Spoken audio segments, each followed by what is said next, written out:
بسم اللہ الرحمن الرحیم۔ السلام علیکم ورحمۃ اللہ وبرکاتہ۔ نبی پاک صلی اللہ علیہ وآلہ وسلم رمضان آنے سے پہلے 5 کام کیا کرتے تھے۔ آج ہم بھی وہ سننے کی سعادت حاصل کرتے ہیں اور نیت کرتے ہیں کہ انشاءاللہ العزیز ہم بھی وہ 5 کام کریں گے انشاءاللہ۔ رمضان المبارک جب آتا تھا تو لجپال آقا صلی اللہ علیہ وآلہ وسلم اس کا استقبال کیا کرتے تھے۔ ہم بھی انشاءاللہ العزیز استقبال کریں گے، نیکیاں کر کے استقبال کریں گے، دل صاف کر کے استقبال کریں گے۔ اگر کسی مسلمان بھائی سے ہمارا جھگڑا ہے، لڑائی ہے، تو اس کے ساتھ صلح کر کے ماہ رمضان کا استقبال کریں گے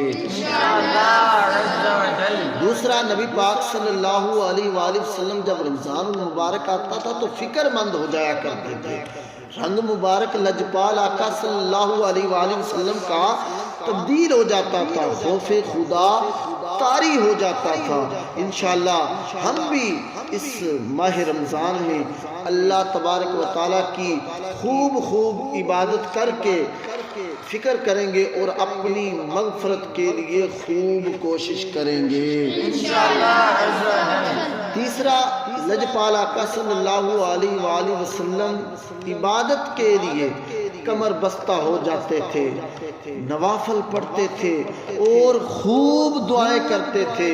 انشاءاللہ عز و جل ہم بھی خوب نوافل پڑھیں گے اور کثرت سے دعائیں کریں گے چوتھا، لجپال آقا صلی اللہ علیہ وآلہ وسلم جبریل امین علیہ السلام کے ساتھ قرآن مجید کا دور کیا کرتے تھے۔ ہم بھی اس ماہ رمضان میں کثرت سے تلاوت قرآن مجید کریں گے اور پانچواں، لجپال آقا صلی اللہ علیہ وآلہ وسلم خوب سخاوت فرمایا کرتے تھے۔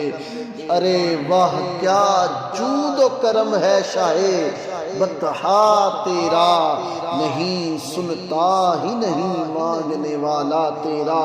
ہم بھی انشاءاللہ خوب سخاوت کریں گے اور یاد رکھیے آپ کی سخاوت اور آپ کی زکوٰۃ کا پہلا حقدار آپ پتہ کون ہے؟ وہ آپ کے اپنے غریب رشتہ دار ہیں۔ بعض لوگ دنیا میں بانٹ رہے ہوتے ہیں، غریب رشتہ دار پریشان ہوتے ہیں۔ روایتوں میں آتا ہے کہ جو بندہ غیروں کو بانٹتا ہے نا اور اس کے رشتہ دار پریشان ہیں، اللہ پاک نظر رحمت نہیں فرماتا اس پر۔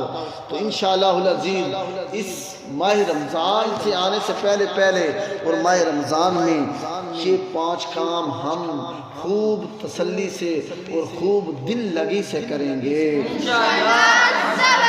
صلو علی الحبیب